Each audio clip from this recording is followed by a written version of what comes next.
Hey everyone, welcome back to the channel. If you're new here, make sure to hit that subscribe button and turn on notifications so you never miss a crucial update on South African politics and the future of our economy. Today, we're diving into a developing story that has serious implications for the country's financial health, political landscape, and public trust.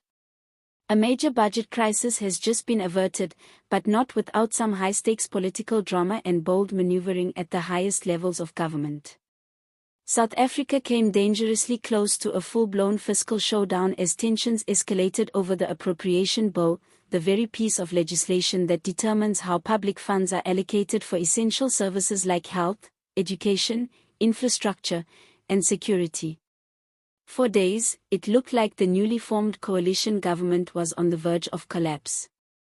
The Democratic Alliance, a crucial player in the unity government, threatened to vote against the bill in protest of ongoing corruption and lack of accountability. Their message was loud and clear: no more blank checks for incompetence and mismanagement.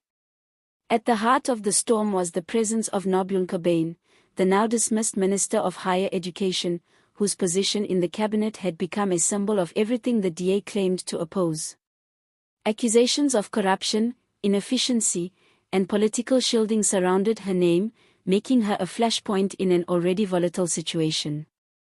The Financial Times reports that behind closed doors, the DA leadership made it clear they would not support the budget unless President Ramaphosa took decisive action. And then, just when it looked like South Africa's financial future was hanging by a thread, the president acted. In a swift and calculated move, he removed Kobane from her post, triggering a political shift that echoed across the country. Within hours, the DA confirmed they would back the appropriation bill, describing the minister's removal as at minimum first step in tackling the deep-rooted issues of corruption and restoring faith in governance. The impact was immediate. Markets breathed a sigh of relief. The rand, which had been teetering in uncertainty, edged up slightly. Investors, analysts, and citizens alike saw the move as a sign that the unity government might actually have some bite behind its bark. The appropriation bill passed, and with it, South Africa avoided a devastating scenario in which government departments might have gone underfunded or ground to a halt. But while the immediate crisis has been diffused, this story is far from over. The DA's support came with strings attached, and those strings are long and winding. The party has made it clear that this is just the beginning.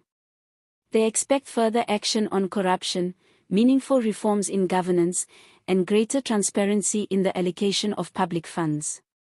Anything less, and the political alliance holding the country together could fracture again, with even more severe consequences next time. What we're witnessing right now is not just a one-off political scuffle. This is the growing pain of a country trying to steer itself out of a legacy of corruption, mistrust, and economic inequality. Ramaphosa's leadership is being tested in real time, and every decision he makes from here forward will set the tone for South Africa's path ahead. If he continues to make bold moves, holds ministers accountable, and listens to the concerns of coalition partners, there's a real chance that this government could prove the skeptics wrong. But if complacency sets in, if old habits return, or if the dismissals stop at surface-level changes, we may find ourselves right back in the same crisis, or worse. The people of South Africa are watching, waiting, and demanding better. And so far, at least for this week, they've seen a glimpse of what a more accountable government could look like.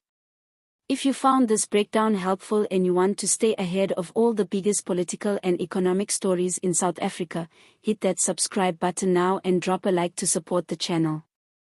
Let us know in the comments, was this dismissal enough? Or should more heads roll to clean up our government? Until next time, stay informed, stay engaged, and keep holding power to account.